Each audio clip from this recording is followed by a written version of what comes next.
So, gaming on a Quadro, is it worth it? Well, I honestly have no idea, so stick around and let's find out together. I know I'm about a year late to the party, as this would have been a hot button topic during the last great GPU shortage, but since I have this Quadro M4000 on hand, I decided to go ahead and benchmark it before I post it on something bay and sell it for a princely sum that might even be enough to buy a vegan sausage? I quickly determined that the thermal paste is most likely okay on this card, and all I need to do is make sure I get all the dust out. And for once, this is a really simple task of just removing the front plate, dusting everything properly and putting it back together. I have a really detailed video on the channel of the potential failure modes on blower style cards and how to clean them, so I'm not going to dwell on it too much. What I will do is take the opportunity to understand what this card is and what to expect. In a nutshell, it is an 8GB very locked down variant of a GTX 970. Don't be fooled though by the massive frame buffer. This is first and foremost a business tool, and thus the GPU clock is locked down at 772 MHz where it won't budge from. That's far below the 970's 1 GHz plus clock that dynamically boosts quite a bit higher.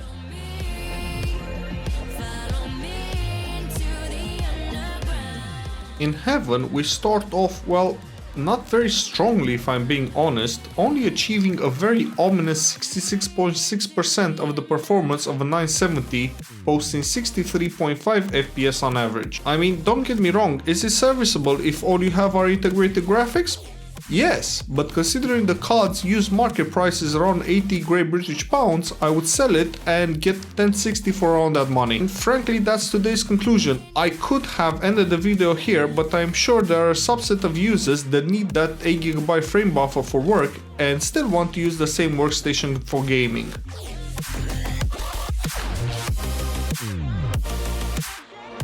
In Superposition, it's more of the same, as this card posts an average of 38.41 FPS. Considering it's a much newer benchmark, it does make sense that the average dips considerably. But again, it is on the usable side of the divide. Next is Rocket League, which is an esports title, so by its very nature, it's not a hard game to run. Apologies, I forgot to turn on the overlay for some reason, but I can tell you that the average FPS at right around 140, which considering this is at max settings 1080p, it's a very good result no matter how you slice it.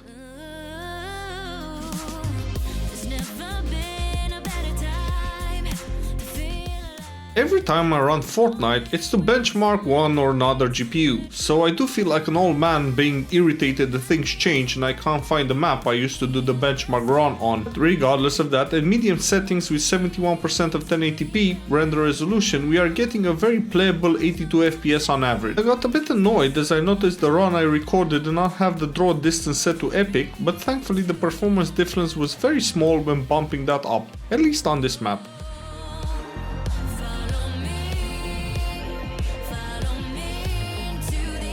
Horizon Zero Dawn is the first proper AAA title we'll be looking at today, and I've decided to target 60 FPS on average for this one. I actually got 70 FPS on average, signaling that there is scope for some more eye candy by bumping up the settings a bit. At favored performance, with FSR set to performance mode, it was a good experience. I did try ultra performance, but it made it look like a smeary mess, and that was distracting. This is not to say that the chosen settings are free of visual artifacts, but they are less noticeable. Days Gone was set to low with 100% render resolution and no upscale trickery, posted a very respectable 50 FPS in the motorcycle chase scene at the beginning of the game. Apart from running great, this game manages a very nifty feat of looking good at lower settings as well. There are some minor pop-ins, but those are to be expected. Here I suspect one can tweak the graphics a bit to take advantage of that 8GB frame buffer, but I was satisfied with the result I got. Far Cry 6 with medium settings and balanced FSR got us to 50 FPS. I must admit, for a game that looks this good, I was well impressed by this Quadro card. I even ran it at ultra settings and it kept a consistent 36 FPS, which in some ways is even more impressive. Sans RTX of course, as this card does not support that feature set. Assassin's Creed Valhalla at 70% 1080p render resolution was playable, posting 54 FPS on average, but honestly I thought that the game world looked a bit dull and flat.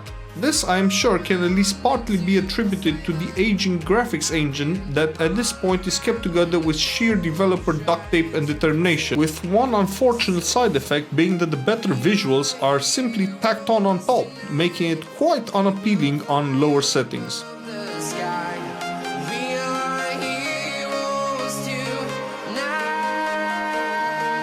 And finally, Cyberpunk 2077, the McDaddy of hard-to-run games. You'll notice though that I left the texture quality set to low even though this GPU has plenty of VRAM.